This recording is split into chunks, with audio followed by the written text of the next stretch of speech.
Imán, nosotros mencionamos vagamente en un episodio los Hueve-12. Y para el que no sabe de qué estamos hablando ahora, porque fue de verdad muy corto lo que hablamos, era de una comunidad en el sur del país, si no me equivoco, que son... Que tienen ambos géneros o que se desarrollan tarde y que empiezan niñas y que después son niños. Era una cosa como súper misteriosa y mística que ocurre en este país. Para la gente de la ciudad. Como... Exacto, para nosotros. Eso como que... exacto. Para ellos seguro es como que lo más común del mundo. Exacto. Que nosotros le decimos... yo no sé. Yo creo que ese término es peyorativo. O sea, es... creo que no debería usarse lo de Hueve-12. Bueno, pero ese así que lo conocen. Sí, ese es un nombre coloquial que ha surgido en la isla para describir una condición que que técnicamente se llama deficiencia de 5-alfa-reductasa. Les puedo explicar un poquito más de qué implica. Pero el tema internacional, el término internacional que se usa para personas con características biológicas que son ambas típicas femeninas y típicas masculinas, se le conoce como intersexuales. Y son las personas que anteriormente le llamábamos hermafroditas o con hermafroditismo, que es todavía un término que sí se utiliza dentro del sistema de salud en general. Pero el término que más se usa es intersexuales. La razón por la cual ya no usamos hermafrodita es muy interesante porque hermafrodita está aludiendo al dios exacto, griego. Entonces, ¿qué pasa? Que la leyenda decía que Hermes tenía genitales femeninos y genitales masculinos, pero no hay ningún tipo de intersexualidad en nuestro mundo humano que tenga esa condición. ¿Y que las dos cosas juntas? No existe. O sea, ¿por qué? Porque, y ahora me voy a poner un poco nerda, pero dale. Me encanta. Inspírate. Ok, pero como que la educadora sexual va a salir ahora. Lo que pasa es que antes, en el proceso de gestación, antes de la sexta semana del proceso embrionario, todas las personas tienen los mismas partes anatómicas de todo su cuerpo.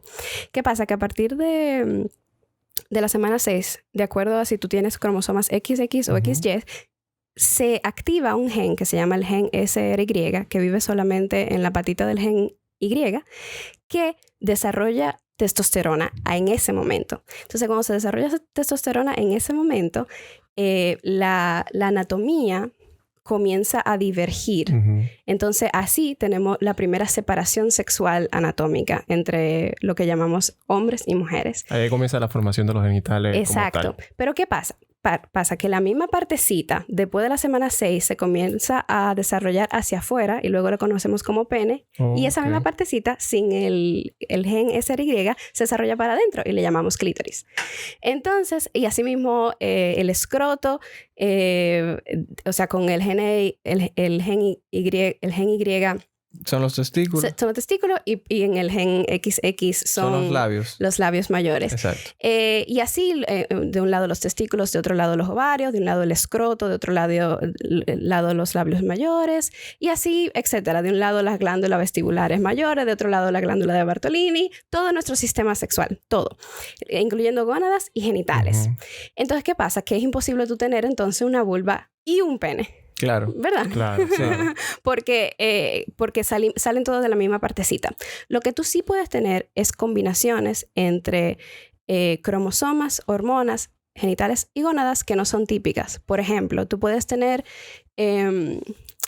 cromosomas XY, pero que tu gen SRY nunca se desarrolle. Entonces tú no desarrollas testosterona, entonces no se forma un pene y... Sin embargo, tú cromosómicamente eres... Exacto. Entonces XY. es una persona intersexual. O, por ejemplo, tú tienes cromosomas XX o XY y tú tienes no tienes nada de testosterona en el cuerpo por sí. Porque así pasa, todo el mundo es muy diverso, la biología es muy diversa, ¿verdad? Entonces, en ese caso, por ejemplo, tú, aunque tengas XX o XY, vas a desarrollar senos y vas a ser alto y vas a tener pelo largo y no vas a desarrollar ningún tipo de dolor corporal porque no tienes testosterona, ni puedes desarrollar ningún músculo porque no tienes testosterona, ni vas a desarrollar acné porque no tienes testosterona. Entonces, todos estos son tipos de intersexualidades. Entonces, en Barahona específicamente... Espérate, dame un segundo. Entonces, tú me estás diciendo que puede que exista mucha gente intersexual que no lo sepa. 1 de cada 2,000 personas se estima en el mundo es intersexual. Mentira. Por eso necesitamos una casilla extra, tú ves. Más personas que tienen diabetes, más personas que tienen muchísimas cosas. 1 de cada 2,000 personas en el mundo se estima que es intersexual. Y la mayoría no lo sabe. ¿Y cómo, cómo yo puedo saberlo? O sea, ¿qué? O sea, hay gente que se da cuenta después de años. De hecho, la mayoría de personas intersexuales que sí se dan cuenta, usualmente se dan cuenta porque tienen problemas de infertilidad. Pero hay muchas personas intersexuales que no tienen por qué tener problemas de infertilidad. 1 de cada 2,000 personas, eso es muchísimo. Entonces, cuando me hablan del binario de género, yo digo, bueno, pero vamos a comenzar a hablar por el binario sexual. O sea, vamos a comenzar a hablar de la diversidad biológica que hay en el mundo naturalmente y todas las diferentes maneras en las que nuestros cuerpos nacen y se reproducen y experimentan placer y alegría y divinidad, ¿verdad? Sí. Cuando limitamos los géneros simplemente a 2, estamos dejando una gran parte de la población afuera. 1 de cada 2,000 personas. Sí. O sea, que naturalmente nace intersex. Sí, que ellos no tienen que ver. O sea, ellos vinieron así. Ellos no tienen que ver. Ellos no tienen que ver con ellos no tienen que ver con nada. Exacto. Ellos no tienen que ver con ninguna política de género. Pero otros ellos llegaron así. Aunque, para el que esté oyendo, aunque tú creas o no creas, la intersexualidad existe. Sí. Está ahí. Bárbaro, 1 de cada 2,000 personas. Sí, es mucho, ¿eh? De hecho, hay un muy buen libro donde primero publicaron esa cifra de 1 a 2,000. Es de una bióloga que se llama Anne Fausto Sterling. Lo recomiendo mucho. Se llama Cuerpos Sexuados. Y ahí te explica toda bueno, es un libro de biología, un poco denso. Pero te explica toda la ciencia detrás de ese número y detrás de la intersexualidad y te habla de todos los casos. Cuerpos sexuados. Sí, lo recomiendo muchísimo. Entonces, yo te interrumpí cuando tú ibas a hablar de los WB12. Sí. Entonces, eso es una condición que se llama deficiencia de 5-alfa-reductasa. 5-alfa-reductasa es una enzima que se produce usualmente en el embarazo y esas personas embarazadas no la producen y crea una desviación en el desarrollo biológico del feto. A la sexta semana. ¿Qué pasa? Que parece que está vinculado con la exposición a algo medioambiental, porque eso siempre pasa cerca de esa comunidad. De lugares donde hay minerías de sal. Okay. Entonces hay una gran minería de sal en Barahona, que es un pueblo que se llama Salinas, y hay muchas personas con esa condición allá en Salinas, Barahona.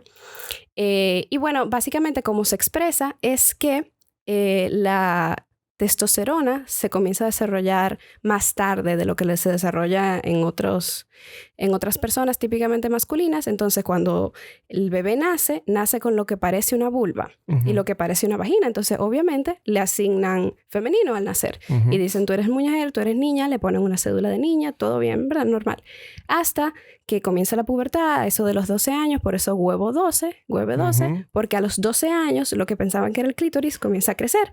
Lo que pensaban que era los labios mayores comienzan a caer y de ahí comienzan a caer los testículos. Entonces, es súper interesante, de hecho, sociológicamente, porque es una persona que ha sido socializada como niña, que de repente en la pubertad se siente niño y le dicen, no, mira, biológicamente parece que sí, que tú eres un niño y como que, sorry. No, disculpa. Tú eres un niño, pero en verdad todavía no lo sabíamos. Entonces, de repente, esta persona, claro, como es biológicamente niño, tiene testículos, es XY, entonces pasa un proceso de resocialización como varón. Claro. Entonces, de repente, él escoge su nombre como varón y se lo comienza a entender como varón y es una situación muy interesante sociológicamente también. ¿Pero allá en el pueblo hacen un show por eso o eso es...? No. Yo tuve la oportunidad de ir para el programa de Sex SOS y entrevistamos a un chico. Sí, entrevistamos a un chico, Johnny, que nos habla de su experiencia. Un chico que él mismo descubrió que tenía esta condición y él mismo descubrió que era niño en realidad. Y de hecho vamos con él al hospital y vemos como él tiene que dar su cédula que dice felicitas y dice femenino y él es un hombre, lo van a ver en el programa, es un hombre hecho y derecho. Y porque es imposible aquí cambiar nombre y cambiar cédula. Entonces, bueno, hablamos con él, hablamos de todos los problemas que él pasó, de su vida y es muy interesante. Y allá él nos dijo que al principio sí como que cuando él estaba descubriéndose y no entendían lo que era, que sí lo relajaban, pero que ella después de un tiempo como que a nadie le importó, principalmente porque hay mucha gente así. Sí. En su comunidad. En su comunidad. Porque imagino que si sale de esa comunidad, en otra comunidad aquí del país, pues se embroma. Porque no hay no hay una educación al respecto. Sí. Sí. Exactamente. Incluso en la cámara LGBT hace poco, en la cosa que hicieron, la conferencia que hicieron, Sí. Yo escuché uno de los asistentes que dio la historia de un señor que era huevo 12, o sea, sí, que tenía esta condición. Y él explicaba precisamente de que él no podía cambiar su cédula, que no, o sea, explicaba toda la problemática que vino con esta condición. Por nacer así. Sí, por nacer así. El señor se rajó a grito, me dicen. O sea, como que es una vaina es algo muy sensible. ¿Tú entiendes? Es un tema muy delicado. Y aquí no hay cómo manejarlo. No, ellos no tienen posibilidad de cambiar sus documentaciones. No tienen acceso a medicamentos especializados. Ni siquiera aquí se promueve ni hay esfuerzos para que doctores y doctoras investiguen la condición para poder... Porque muchas veces ellos sí necesitan intervención médica, especialmente si quieren tener familias biológicas, necesitan apoyo para su fertilidad. Esas son todas cosas que ellos están totalmente como en el secreto de su condición y muchas veces en la vergüenza de su condición porque la gente no entiende que simplemente ellos nacieron con una condición biológica y que son también personas y que merecen poder tener sus familias. Sí. Y es lamentable que son personas invisibles en la sociedad en la que vivimos. Sí. Y no, sí, pero tú estás haciendo un trabajo, por ejemplo, ahora de reconocerlo. Sí, y Johnny, déjame decir, Johnny, ese chico de Barahona, ha sido una estrella porque él mismo ha salido a buscar que le hagan entrevistas y él ha querido salir en cámara y él ha querido ser la cara de eso y él en el programa nos cuenta de cómo él comenzó a hacer eso porque él piensa que no debe haber vergüenza porque él no hizo nada malo y él nació así y él tiene derecho a vivir una vida como cualquiera. Y de hecho a través de su insistencia él sí consiguió donaciones de doctores, enfermeras y a él le hicieron creo que ya varias operaciones y él está pasando un tratamiento de hormonas porque él quiere tener una familia y tiene su esposa y... Claro, y es muy lindo porque así mismo como se riega la voz chin a chin, va a llegar la voz a la boca de muchos políticos, por ejemplo, en algún momento que van a decir como que está bien, no vamos a aceptar la pajarería, pero vamos a dejar que esta gente se cambie los nombres, aunque sea. Va a ser exactamente así. Va a ser exactamente Tú ves, pájaro no, pero él quiere su esposa, vamos a dejar que se cambie el nombre. Es muy gracioso. Yo me fajé a ver todo lo que había en YouTube sobre esa comunidad antes de ir a entrevistarlo y entrevistan una vez a una señora cuyo esposo es... intersexual y tiene esta condición. Y ella lo que le dice a la cámara es... Él me resuelve bien, o sea que yo no sé. Después de ahí a mí no me importa lo que haga. Yo estoy bien. Qué lindo. Y eso, que estamos hablando de una condición biológica visible. O sea, porque intersexualidad no nada mata eso. O sea, eso es un caso de tantos. ¿Tú entiendes? De tanta combinación que hay. Todo lo que mencionó Iman ahí, de los olores y todo eso. Yo estoy mala. Yo estoy mala. Iman, tú mencionaste... perdón, te quiero hacer una pregunta que no sé si manejas la información. Es con respecto a eso de los UV12. ¿El caso se da siempre en hombres? Porque como tiene que haber una transformación de la, entre comillas, vagina a un pene, asumo que se da siempre en hombres. ¿Es así? Siempre se da, sí, en personas que no desarrollaron la testosterona en un momento para desarrollar testículos y... Sí, claro, perdón, no en hombres, sino como... Exacto. Gracias por aclarar. Sí. O sea, sí, por la transformación. Exacto, ya tenía esa duda. Sí, exacto. Muchas gracias por aclarar. Pero sí he escuchado de personas con esa misma condición que viven como mujeres, que nunca hicieron la transición. Que eso mismo te iba a preguntar yo, porque yo vi un documental de una señora tú ves un mujerón y ella tiene los cromosomas XY. Y tú, o sea, son cosas que a uno, simplemente porque no está ahí, no está en sus zapatos, a uno lo chocan. Porque como así. Y sí, se dan muchísimos tipos de combinaciones. Yo hablé con una mujer que me dijo, bueno, que mira, a mí me nombraron niña, me criaron niña, y cuando a mí me comenzaron a cambiar los genitales, yo dije, pero yo soy niña. Y ella siempre... Tú sabes, yo soy niña, ¿cómo así? O sea, ella rechazó esa transición. Pues. Exacto. Mira, exacto. Ella rechazó esa transición porque ella se sintió cómoda los primeros 13 años de su vida viviendo como una niña. Entonces, cuando le cambian los genitales, ella, perfectísimo, me cambiaron los genitales, sin embargo, por dentro yo soy niña. O sea... Sí, porque ella todavía tenía senos y tenía Sí, y también se dan los casos de personas intersexuales que los padres toman la decisión de, que es lo que pasa en la mayoría de los casos, de hacer esa transformación ellos pequeñitos. Cuando la mayoría de personas con intersexualidad que nacen con genitales ambiguos, ¿verdad? Porque hay un por ciento de personas intersexuales que nacen con genital ambiguo, pero la mayoría no. La mayoría nunca se enteran hasta después. Pero la mayoría de esos casos... son intervenidos quirúrgicamente sin consentimiento del paciente, obviamente. ¿Verdad? Porque ellos no pueden dar consentimiento porque son bebés. Y no hay ninguna institución que supervise, esté atento a eso. De hecho, no hay ninguna institución ahora mismo que avale científicamente este procedimiento. Todas las instituciones internacionales y nacionales europeas y estadounidenses, todas en unísono, están rotundamente en contra de esta intervención. Claro. Porque implica, cortarle un genital a un bebé implica necesariamente tan joven, implica hacer daño a nervios que nunca van a poder ser recuperados. Entonces implica una pérdida de placer, implica dolor muchas veces, dolor crónico por el resto de sus vidas. Y también implica el hecho de que tú estás tomando una decisión sin saber cómo esa persona se va a desarrollar en la pubertad.